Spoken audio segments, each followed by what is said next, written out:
নামে number one হলেও কাজের বেলায় জিরো শাকিব খানের ঢাকা ক্যাপিটালস। এবার রংপুর রাইডার্সের কাছে সহজ ম্যাচ হেরে টেবিলের নিচের সারিতেই পড়ে রইল ফ্র্যাঞ্চাইজিটি। বল হাতে তাসকিন ইমাদরা কাজ সহজ করে দিলেও মিডল অর্ডারের ব্যর্থতায় হারতে হলো রাজধানীবাসীর প্রতিনিধিদের।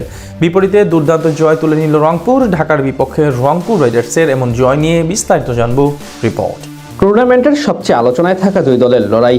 আসলে এখন অবধি 3 ম্যাচে 2টি জিতে 3 নম্বরে থাকা রংপুর রাইডার্সের বিপক্ষে আজ মাঠে নামে 5 নম্বরে থাকা ঢাকা ক্যাপিটালস। সিলেট আন্তর্জাতিক ক্রিকেট স্টেডিয়ামে এদিন টস জিতে আগে বল করার সিদ্ধান্ত নেয় ঢাকা। বিপরীতে প্রথমে ব্যাট করতে নেমে শুরুটা ভালোই করেছিলেন কাইল মায়ার্স। প্রথম ওভারে 2 বাউন্ডারির সাহায্যে আনেন 9 রান, তবে বেশিক্ষণ টিকতে পারেননি এই ব্যাটার। তৃতীয় ওভারে মোহাম্মদ সাইফুদ্দিনের গোট লেন্থে পিচ করা ডেলিভারি উইকেটের পেছনে ক্যাচ দিয়ে বিদায় নেন তিনি। গত ম্যাচের মতো আজও ব্যর্থ লিটন কুমার দাস। ষষ্ঠ ওভারে বোলিংয়ে এসে জোড়া আঘাত হানেন জিয়াউর রহমান। তার প্রথম বলে ইমাদ ওয়াসিমের হাতে ক্যাচ দিয়ে বিদায় নেন মাত্র 6 রান করা লিটন দাস। পরের বলে তাওহিদ হৃদয়ে ফিরে যান রানের খাতা খোলার আগে। পাওয়ার প্লেতে 2 উইকেট হারিয়ে মাত্র 32 রান তোলে রংপুর।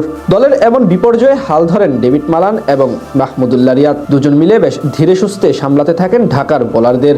মাঝে 22 বলে কোনো বাউন্ডারি হাঁকাতে পারেনি তারা। 11তম ওভারে জিয়াউর রহমানের উপর চড়াও হন রিয়াদ। সে ওভারে আসে 12 রান। পরের ওভারে সাইফ হাসানকে 3 বাউন্ডারি হাঁকিয়ে তোলেন 14 রান। ধীরে ধীরে গতি বাড়তে থাকে রংপুরের রানের চাকার। 15তম ওভারে টানা 2 ছক্কা হাঁকাতে গিয়ে সাব্বির রহমানের হাতে ধরা পড়েন ডেভিড মালান। বাউন্ডারি লাইনে ক্যাচ দিয়ে বিদায় নেওয়ার আগে তিনি করেন 33 বলে 33 রান। তবে এক প্রান্ত আগলে রেখে ব্যক্তিগত অর্ধশতক পূরণ করেন মাহমুদুল্লাহ রিয়াদ। তিনি আউট হন আজ 51 রানের কার্যকরী ইনিংস খেলে। ডেথ ওভারে ঢাকার বোলারদের উপর ঝড় তোলেন খুশদিল শাহ। শেষ পর্যন্ত তার 21 বলে 38 রানের অপরাজিত ইনিংসে ভর করে 155 রানের লড়াকু পুঁজি পায় রংপুর রাইডার্স।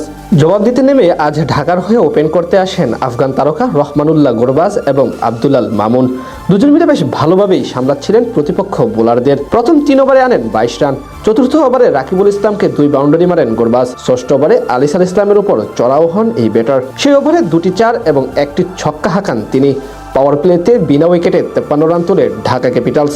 এরপর আর বেশিক্ষণ টিকতে পারেনি তারা। সপ্তম ওভারে 22 বলে 31 রান করে বিদায় নেন রহমানুল্লাহ গুরবাজ। সঙ্গী হারানোর পরের ওভারে মামুনও বিদায় নেন খুশদিল শাহর শিকার বনে।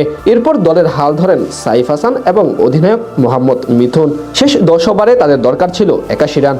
সেখান থেকে দলের হাল ধরেন অধিনায়ক মিথুন আলী এবং সাইফ হাসান। এক প্রান্ত থেকে মিথুন কিছুটা চালিয়ে খেললেও সাইফ ছিলেন বেশ ধীরগতির। দুজনের কল্যাণে ম্যাচে টিকে থাকে ঢাকা ক্যাপিটালস। 16তম ওভারে আলিসাল ইসলামের শিকার বনে 14 রান করে ফিরে যান সাইফ। তবে তাণ্ডব অব্যাহত রেখে অর্ধশতক তুলে নেন মিথুন।